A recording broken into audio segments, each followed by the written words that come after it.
We hardly understand it, much less command it, and yet our lives fully depend on it. What makes the Earth tick, and why our planet has such a volatile temperament? Next on Wild Discovery.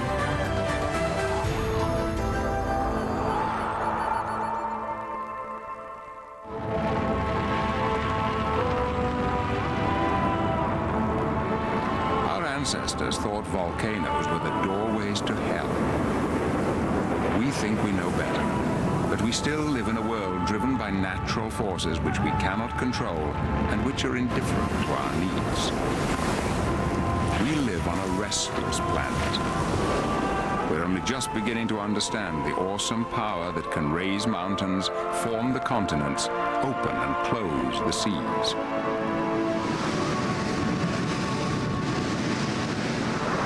The fragile truce between man and the earth is being broken all the time. We are learning more about the forces that drive our earth and how to live with them, but it may be too late.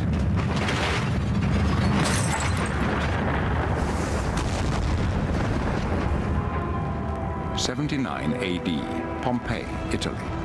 A peaceful Roman city was overwhelmed by pyroclastic fires from Mount Vesuvius, a volcano that had slept through recorded history until it suddenly exploded.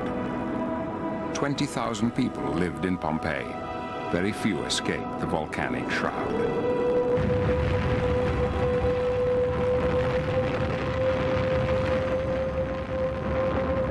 "2,000 years later, the people of Montserrat, a small Caribbean island, faced the same threat. In June 1995, the volcano of Soufriere burst into malignant life. It had been dormant for 400 years.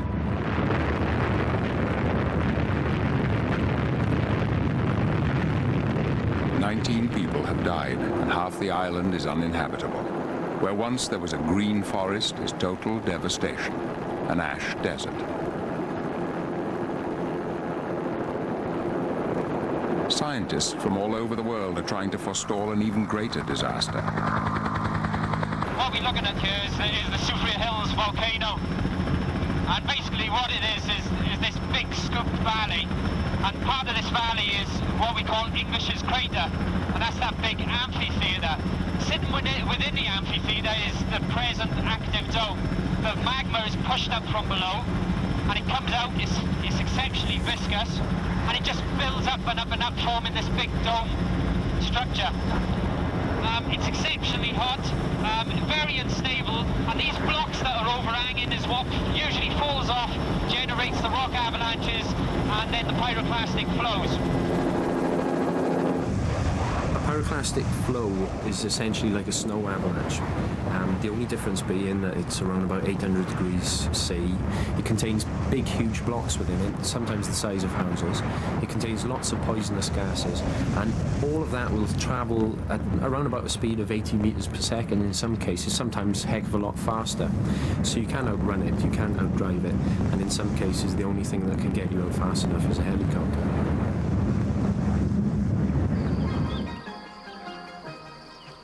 This is how Montserrat used to be before the catastrophe. An 8-mile paradise with green hills and tiny farms that had crept close to the mountain. The towns were full of memories of the colonial past. Now all that has gone. Plymouth, the capital, was like Pompeii, a thriving port, center of island life. It too lay in the path of the pyroclastic flow.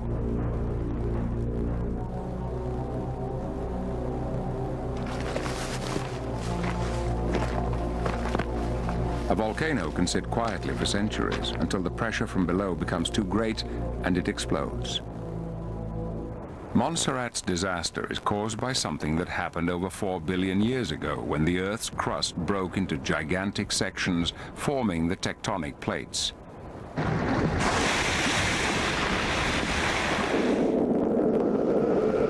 4.6 billion years ago, the molten Earth grew as a continual rain of mega-meteorites pummeled it on its orbit around the Sun.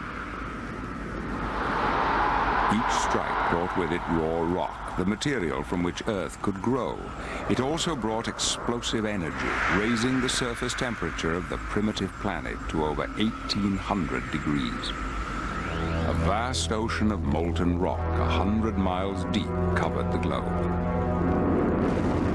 Internal radioactivity raised the temperature even further. Earth became a melting pot. The meteoric iron began to sink to the center, dragged by the relentless tug of gravity. A kilometer sphere of molten iron would make the journey from the surface to the center of the Earth in less than 1 million years, a blink of geological time. The constituents of the Earth were forming. It had an iron core surrounded by molten rock. On the surface, a thin crust was developing. It behaved like these lava ponds, and the turbulent forces beneath began to fracture the crust. These are the tectonic plates, vast sheets of the Earth's crust, tearing and crashing over the planet's surface. They drift endlessly around the globe like giant bumper cars, joining and separating, carrying with them all the continents and oceans. There are 9 huge ones, many thousands of miles wide, and it's at their boundaries that catastrophes occur. When they clash, new landscapes are created, oceans shift, and mountains soar into the sky.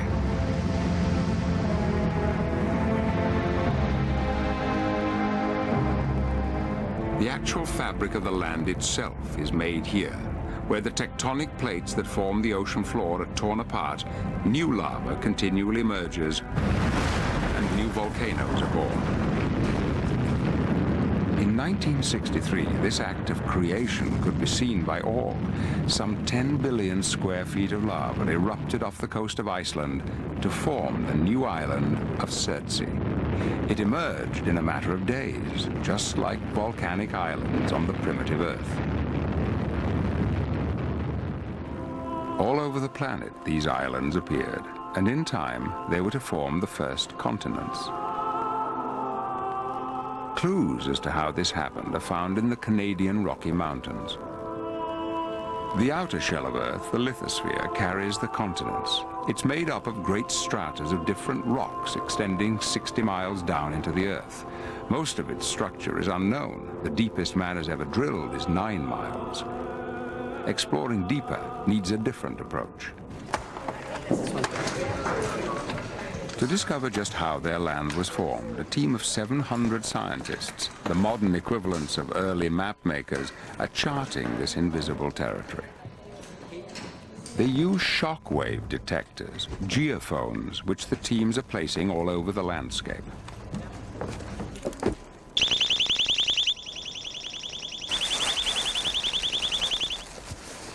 10, 9, 8, 7, 6, 5, 4, 3, 2, 1.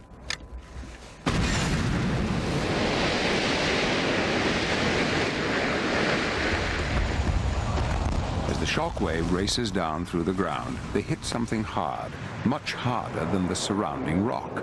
The shock waves are reflected and speed back to the surface, taking their precious information to the geophones. Analysis of the results shows that under the Rockies are the buried remains of ancient volcanic islands. Over the last 200 million years, hundreds of these islands were grafted onto the North American continent. They form much of the land west of the Rockies, stretching from Mexico to Alaska. This is a clue as to how the first land masses were created. But until very recently, science was at a loss to say just when it happened. Then one day, prospecting for minerals in northwestern Australia, Roger Buick made a startling discovery. This rock is part of the oldest land surface on Earth. It has miraculously survived the never-ending cycle of formation and destruction of the crust. The vertical stripes have endured for over 3.6 billion years. At the same time, the Earth began to cool.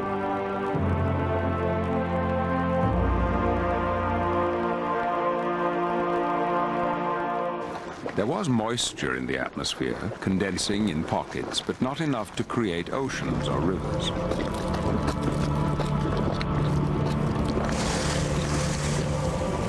There was no oxygen in the air. It was inhospitable with no trace of life. A new theory suggests that in time, water, maybe enough to fill the world's oceans, arrived from deep space, brought on ice comets. Cosmic rain continues today, with small 20 to 40-ton ice comets striking the Earth's atmosphere once every 3 seconds. They add 1 inch of water over the entire surface of the globe every 20,000 years. When the atmosphere was saturated, the rain began.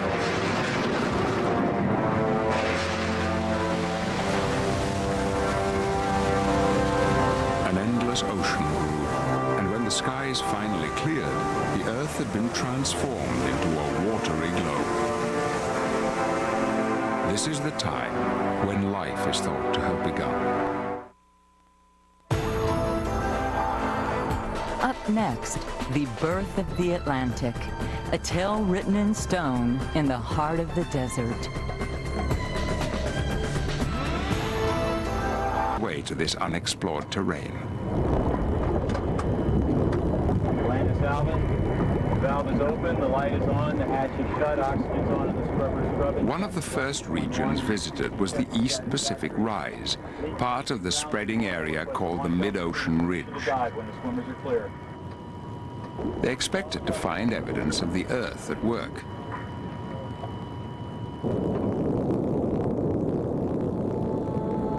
What they actually discovered lay beyond imagination.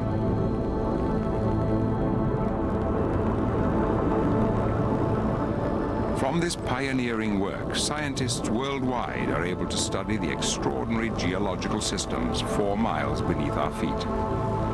Lindsay Parson heads a team at the Southampton Oceanographic Centre.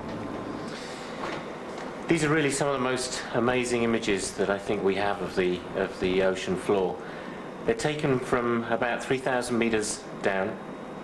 They're in the deepest, some of the deepest parts of the ocean floor. And we're here looking at hydrothermal systems where bottom water of the sea is being sucked into the ocean floor, is being heated from the heat engine inside the Earth, and is being delivered out into the ocean floor again once it's dissolved and leached out minerals and chemical compounds from the rock itself, which is why the smokers, as we call them, are black and densely coloured here. The pressure is an immense 2 tons per square inch. Water is superheated to over 700 degrees. It's highly acidic, full of hydrogen sulfide and heavy metals. The equivalent volume of the world's oceans is siphoned through the vent systems every 30 million years. Samples prove that the sea floor along the ridges is the youngest on Earth, endlessly reborn. But an even greater surprise lay in store. Even in this harshest of terrain, life takes hold. The black smokers are warm water oases around which familiar species, shrimps, foot-long clams, and mussels thrive alongside more bizarre forms, 6-foot-long tube worms and strange fish.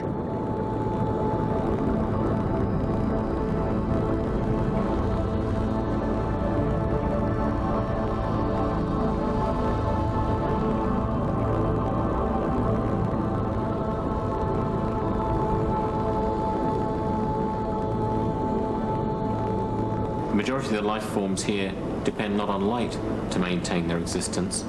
They absorb and fix chemicals from the hydrothermal vents to keep them alive. They are chemosynthetic communities rather than photosynthetic communities. Far from the sun and the air, these creatures have evolved in a self-contained environment separated from the rest of the biosphere. They have managed to survive the endless geological upheavals that rack the world above them. Maybe one day, long after we are gone, they will inherit the Earth.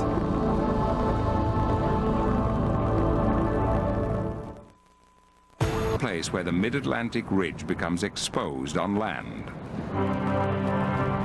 Iceland.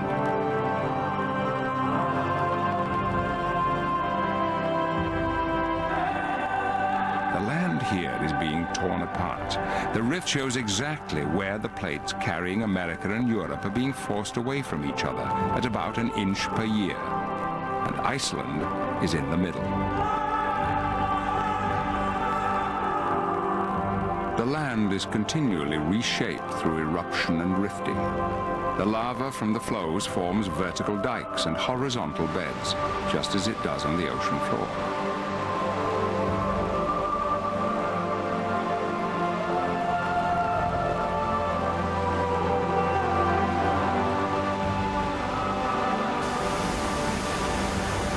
Geysers and mud pools are evidence of the heat and pressure just beneath the surface, continually seeking a way to escape.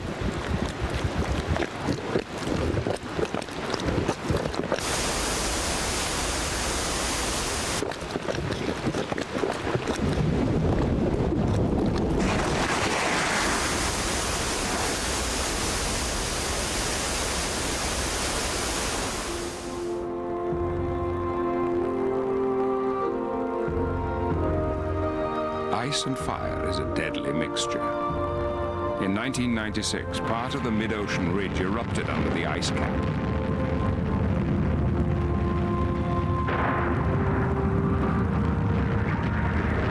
It rapidly melted its way through 300 feet of ice, forming a deep gorge.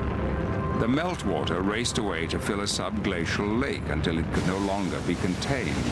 In the catastrophic flood that followed, 10 square miles of land were drowned.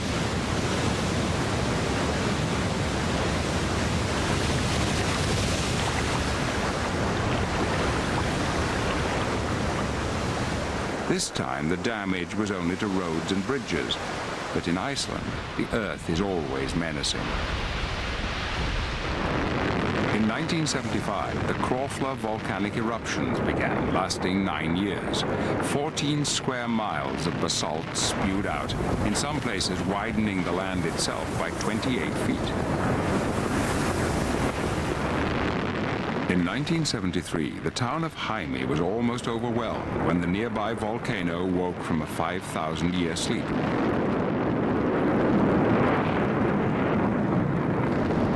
Months later, the lava and ash had destroyed 300 houses, reshaped the harbor, and added nearly a square mile of new land. Living in a laboratory can be hard.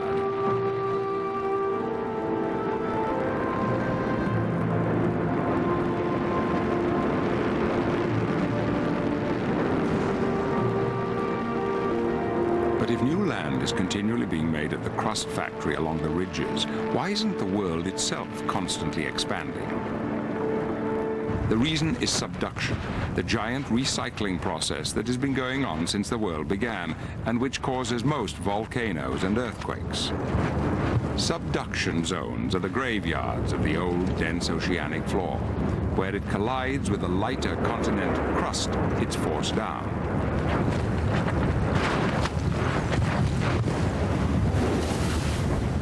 Pulls the rest of the plate with it to be melted in the ferocious furnace of the inner earth. The plates don't die peacefully. They go with a bang. The old ocean floor carries water into the mantle, which mixes with the magma. When the pressure can no longer be contained, it explodes. In that most awesome of natural events, a volcanic eruption.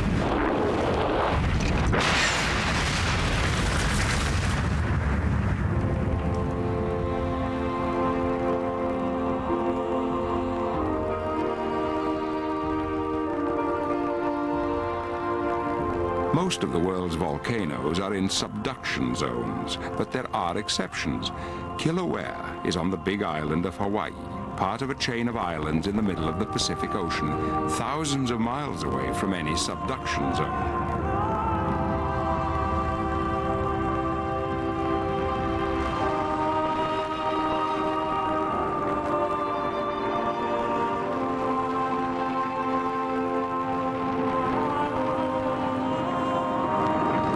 Chain is formed entirely from volcanoes whose rivers of fire heave and bubble at temperatures of 2,000 degrees.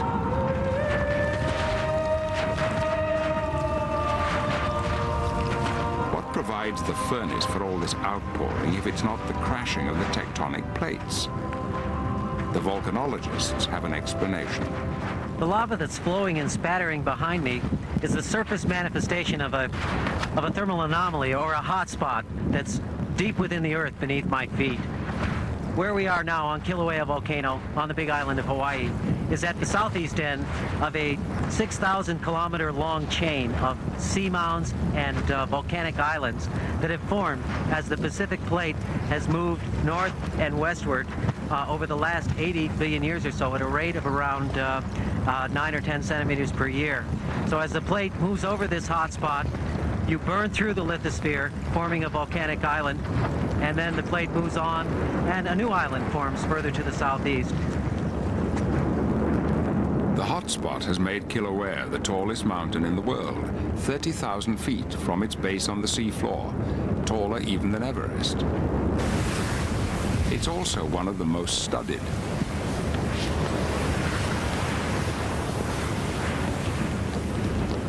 But scientists can't always wait for the lava to come to them. They must catch it as it bursts through the crust. Carl Thornber often goes fishing with a cable in a red-hot pond. And sometimes he has to get even closer. It's extremely dangerous. At any moment, the lava may spurt out unexpectedly, leaving Thornber with nowhere to run. Behind me is a perched lava pond that's being fed from a vent off to my left. You can see that there's lava spattering and overflowing on its edges. I'm going to attempt to scoop a sample of molten lava, hopefully with a hammer, so I won't have to use a long cable to throw it in. And it'll be extremely hot. We have to worry about gases, and we have to worry about breakouts near the edge of the pond. So we'll see how it goes. Thornber is risking his life.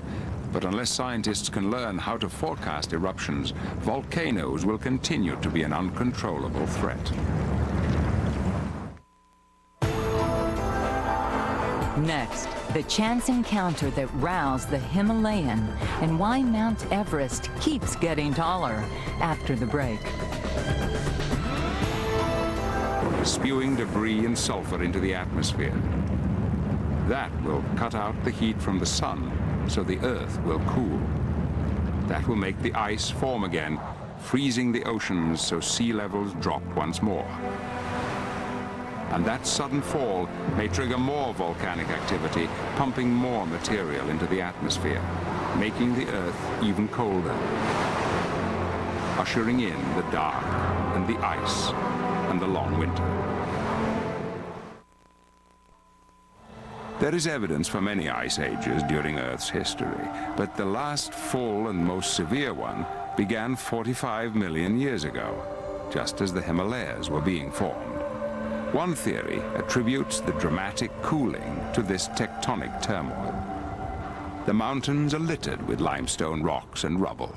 This debris would combine with rain and carbon dioxide in the air in a chemical reaction which removed millions of tons of the gas from the atmosphere. With less greenhouse gas to keep it warm, the entire planet would cool, triggering the Ice Age.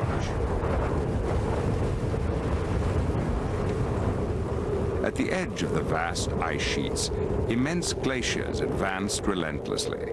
Nothing could resist as they raced forward at speeds of up to 10 feet per day.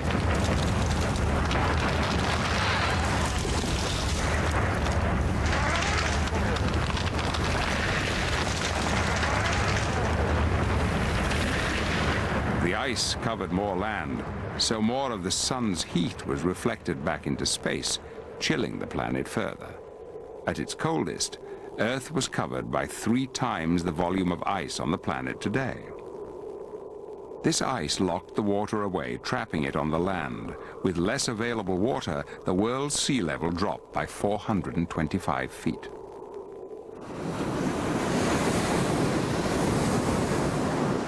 Today, the Caribbean island of Grand Bahama holds the clearest clues to the dramatic change in past sea levels.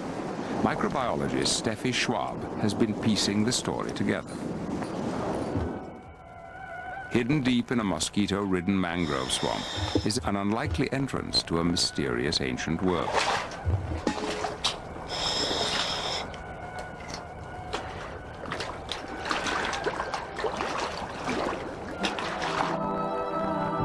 These caves have a story to tell concerning past sea level fluctuation and past interglacial and glacial periods.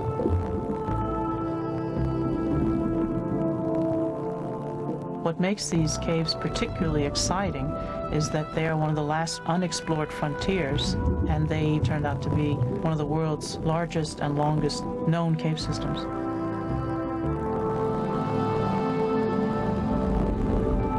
We move from the entrance into a very large cathedral room where we can see the ceiling comes up to what we commonly call these cave systems, which is a blue hole.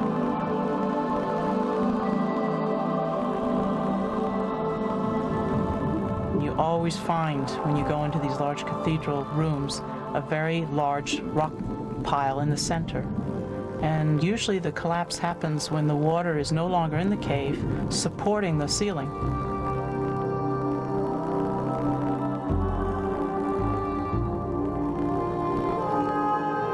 I'm now swimming through what is called a mixing zone, and this is where the fresh water mixes with the seawater and causes what we call a shimmer.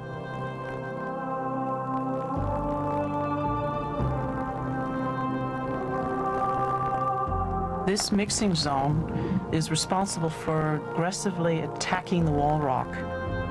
It's like soft cheese.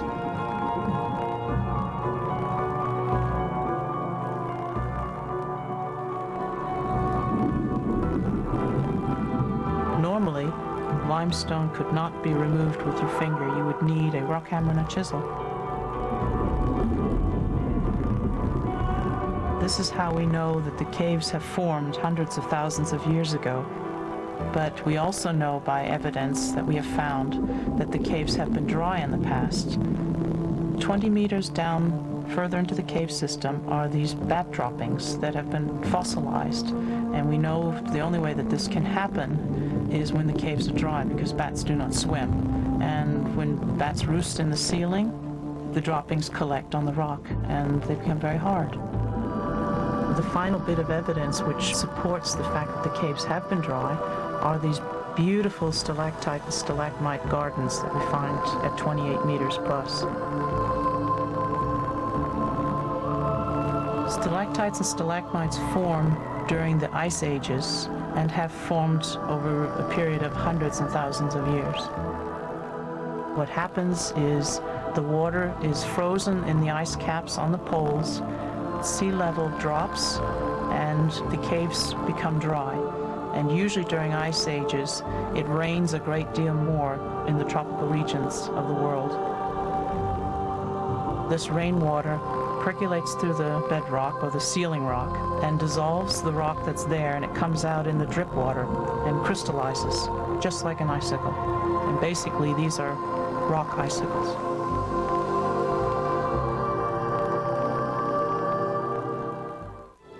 The change from Ice Age to warmer times is governed by how close the Earth is to the Sun. Every 100,000 years, the shape of the Earth's orbit around the Sun changes. This has led some scientists to wonder if the recurring cycle of catastrophe and extinctions on our planet is governed by extraterrestrial forces. Mass extinctions and the catastrophes that cause them seem to follow a periodicity of about 30 million years.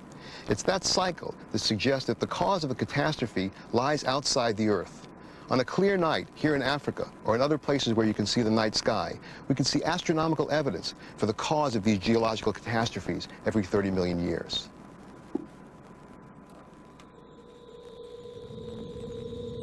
Our solar system is on a voyage through the disk-shaped Milky Way galaxy. Every 30 million years, we pass through the densest part of the galactic disk. During that time, the comets of our solar system can become disturbed and fall inward toward the inner planets. During this period, the Earth is more likely to be impacted.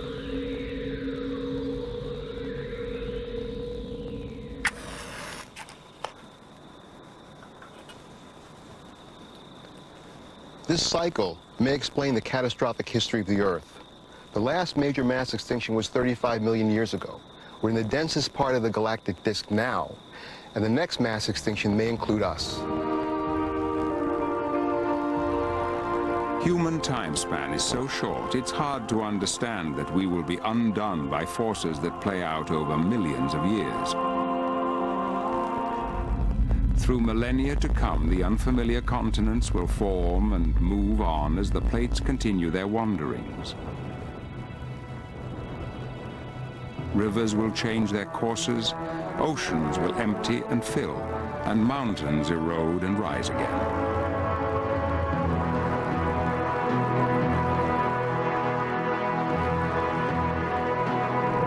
But our sun is aging. In 5 billion years, it will run out of energy. As gravity tightens its grip, it will collapse on itself, the temperature rising to 100 million degrees. It will expand uncontrollably, engulfing Mars, Venus, and the Earth. The seas will boil away, the atmosphere evaporate as Earth becomes a charred ember. Then the sun will cease all nuclear fusion and die. It will be the end of our amazing Earth.